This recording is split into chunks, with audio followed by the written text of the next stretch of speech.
Hey guys, Trainer DC here, coming at you with another video. There's a major implication for the future of the Pokemon franchise that came from the Pokemon Legends ZA trailer that we got on Pokemon Day, and that is the release window that we got for this game being late 2025. So this is going to be our big Pokemon title for the end of this year, whereas I think going into Pokemon Day this year, many people, including myself, were thinking this game was going to come out before the end of the summer, and partly because that's what a lot of the leaks and rumors were indicating, right? That major Game Freak hack that happened, the Terra leak that happened in the fall of last year, the person who was behind that had said that in their internal files, this game would be coming out between April and July. Riddler Koo was teasing the same thing. This game's going to be coming out between April and July. Many people, including myself, were thinking this might be a cross-gen launch title with the Switch 2, like we got with Breath of the Wild back in the day on the Wii U and the original Nintendo Switch. The game came out on both platforms day one, and I think many people were thinking the same thing for Pokemon Legends ZA, but nevertheless, that isn't the case. This game is going to be coming out at the end of this year, meaning that Generation 10 is now being pushed back to 2026, which is something that I am absolutely floored by. I was thinking that Generation 10 would come out for sure this year in 2025. I made videos last year discussing this on why Gen 10 was a lock for this year. At that point in time, I think many people, including myself, were thinking that Legends ZA was going to come out in January or February of this year, and that we would have another Legends Arceus to Scarlet and Violet situation where we get our Legends game in the beginning of the year and then our new generation towards the end of the year. But that is not the case. As the rumors and the rumblings were happening that this game would come between April and July, I was still thinking we'd get the announcement for Gen 10 this year, but what I was thinking was we'd either get it as our November holiday title for Pokemon, or it would come out on Pokemon Day in 2026 as the big celebratory title for the 30-year anniversary, given that, you know, a release date of November versus February isn't that too far apart. It doesn't really mess up any of their internal plans all that much. A 3-month delay doesn't. And the reason why I thought this, and the reason why I always thought Gen 10 would be coming this year, is because essentially Game Freak and the Pokemon Company have a very strict timeline when it comes to Pokemon that they never deviate from. If you guys don't know what I'm talking about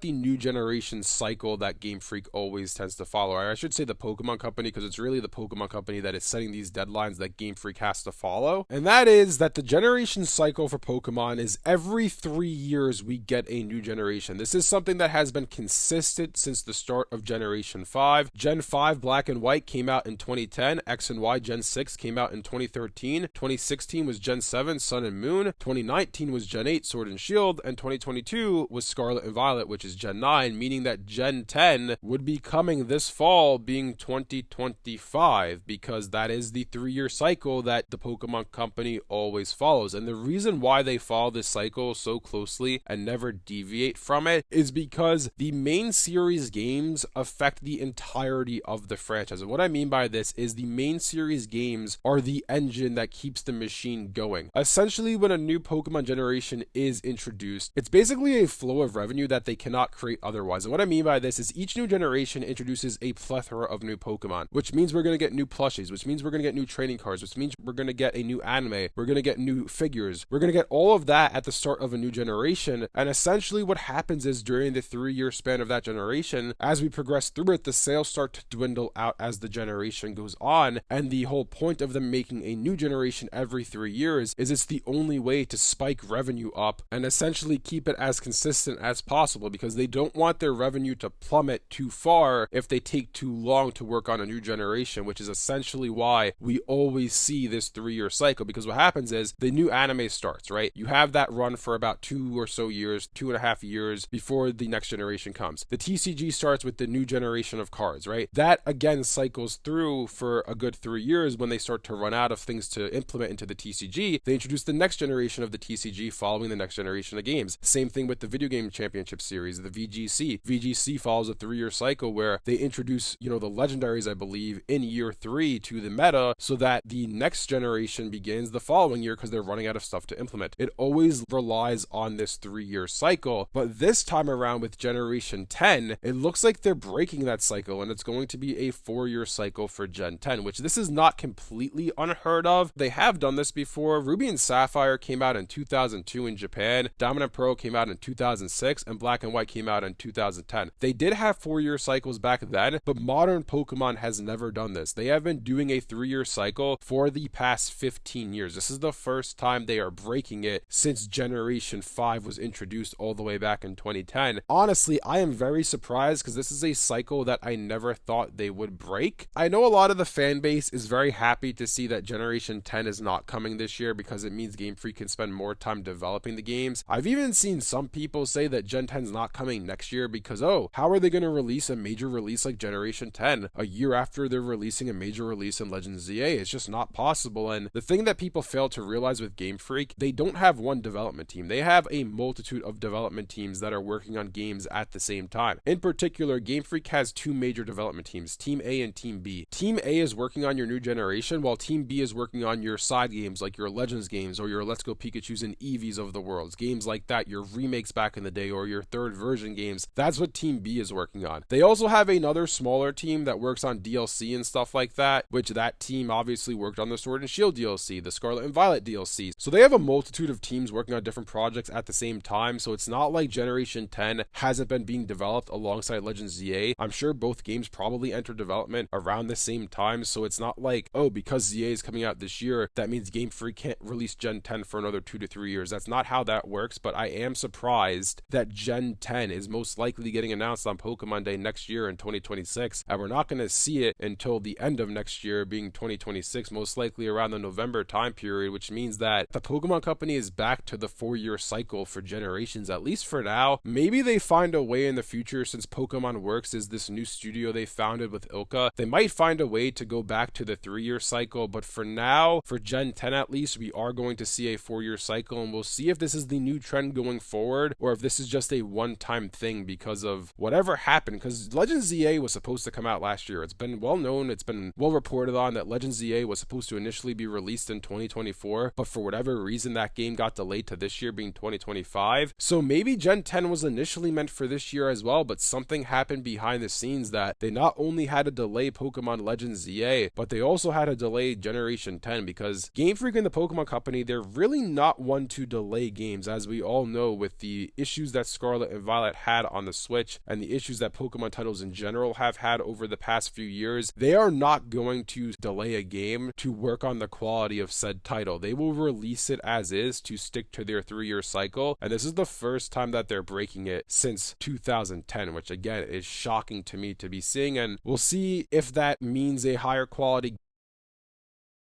see when Legends ZA comes out, when Generation 10 comes out. If the games are of a higher quality, then, it's all worth it. We'll just have to wait and see on all of that. Anyways, let me know down in the comment section below what you guys think about all this. What do you guys think about the fact that Generation 10 is actually going to be coming out next year in 2026 for Pokemon's 30th anniversary? Are you really surprised by this, or were you expecting this to happen all along? Let me know down below. If you guys enjoyed this video, be sure to leave a like and subscribe to see more content like this from Trainer DC. Thanks for watching, and I'll see you guys next time.